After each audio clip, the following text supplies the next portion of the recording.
ఈ అమ్మాయి ప్రూవ్ చేసింది. మనం కాలేజీ పిలిచి చాలా మంచి పని చేశాము.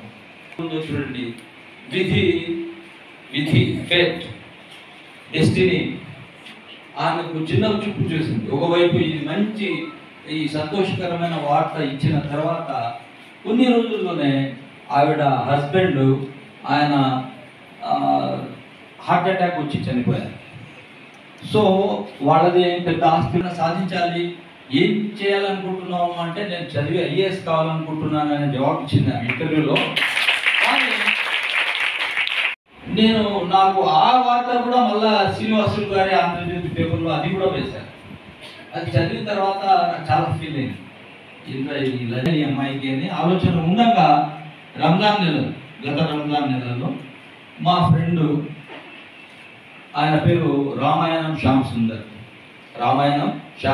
ఆయన ఎన్ఆర్ నాన్ రెసిడెంట్ ఇండియన్. ఆయనకు అమెరికాలో ఫ్రెండ్స్ అందరినీ పిలిచి మీరందరూ ఏదైనా మంచి హోటల్లో ఒక ఇస్తారు కదా, నేను నా వైపు నుంచి ఇస్తాను ఇక్కడి నుంచి वेंकटरमण सर से गुजारिश है कि अपने अंदाज से चंद बातें पेश करें sir. Discipline mode. Okay. So a very good evening to one and all the delegates who took their valuable shares on the dais here, and my co-mates and my.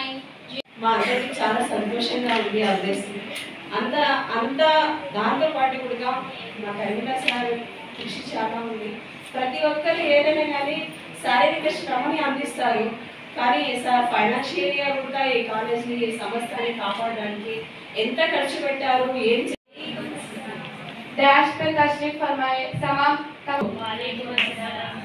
ये प्रोग्राम हमारे खुदसिया दीदी को अवार्ड दे जिसको बहुत बहुत शुक्रिया sir. कई को बोलते उनके तकलीफ को तुम्हें समझ कर ले देनी है, तुम्हारे को भी अल्लाह दुआ में अच्छे बरकत दो. రండి సార్ అట్లా అందరం కనిపిస్తున్నామా? కొద్దిగా वो फोटो भेज देंगे, एक आइडिया हमारा तुम्हें दोगे ये सभी भेजना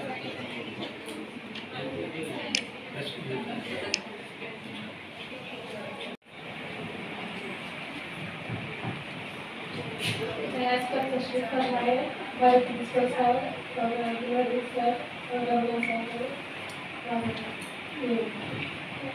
और सबको सलाम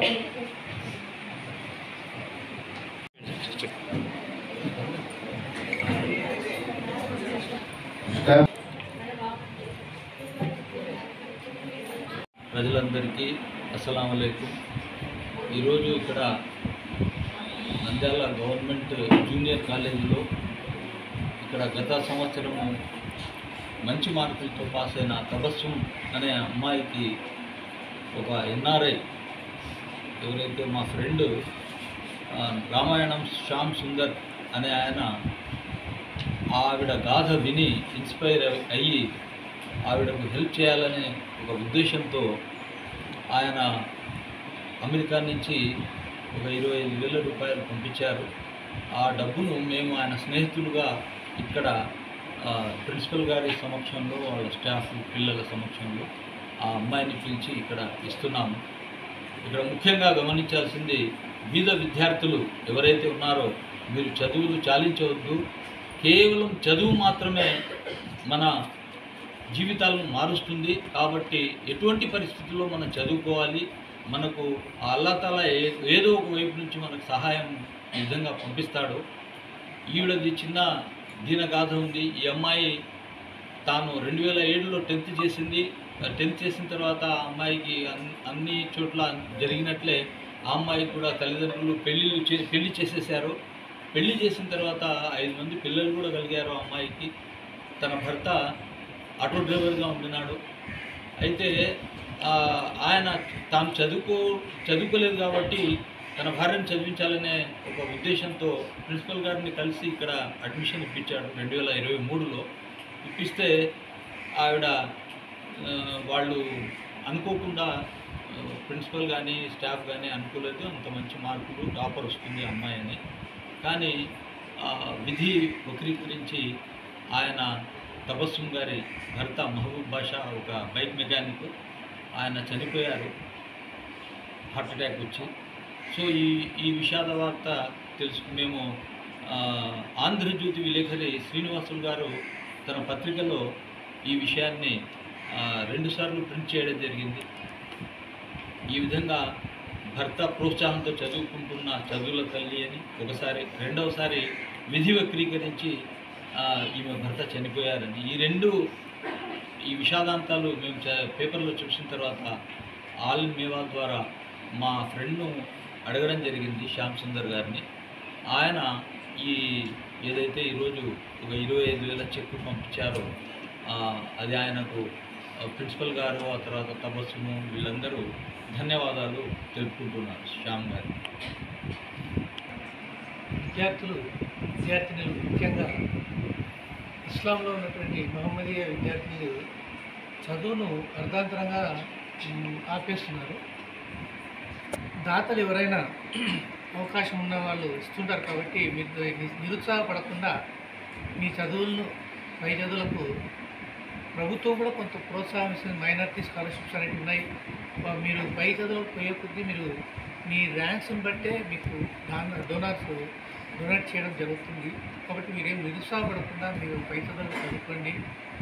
ఈరోజు మా మిత్రుడు శ్యామ్ సుందర్, రామాయణం శ్యామ్ సుందర్ ఇచ్చినటువంటి ప్రోత్సాహాన్ని ఈ సందర్భంగా గుర్తు చేసుకుంటూ ఆయనకు ధన్యవాదాలు తెలియజేసుకుంటూ ఈ అవకాశం ధన్యవాదాలు. ఈనాటి కార్యక్రమం నిజంగా ఎంతోమంది పేద విద్యార్థులకు, బాగా చదువుకునేటటువంటి విద్యార్థులకు చాలా ఆనందకరమైన విషయం.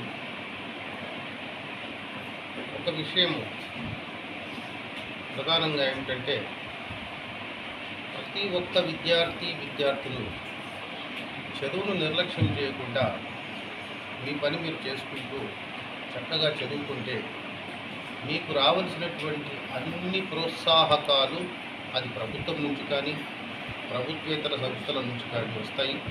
దాని గురించి మీరు ఆలోచించవద్దు. మీరు ఒక ఉన్నత స్థానానికి చేరిన తర్వాత మీ స్థాయి ఎక్కడి నుంచి వచ్చారో మర్చిపోకుండా మీరు కూడా ఒక 10 మందికి సహాయం చేసే గుణాన్ని అలవాటు చేసుకోవాలి. అలాంటి గొప్ప లక్ష్యంతో మీ విద్యా విధానం ముందుకు సాగాలని నేను ఈ సభాముఖంగా కోరుకుంటూ ఇక్కడికి వచ్చినటువంటి ఈ యొక్క అల్మేవా సంస్థాధిపతులకు, అదేవిధంగా రిటైర్డ్ ఎంఈఓ గారు వెంకటరమణ సార్ గారికి, నా అధ్యాపక బృందానికి మరియు నా యొక్క విద్యార్థులకు అందరికీ కూడా శుభాశీస్సులు, నమస్కారాలు తెలుపుకుంటూ ముగిస్తున్నాను.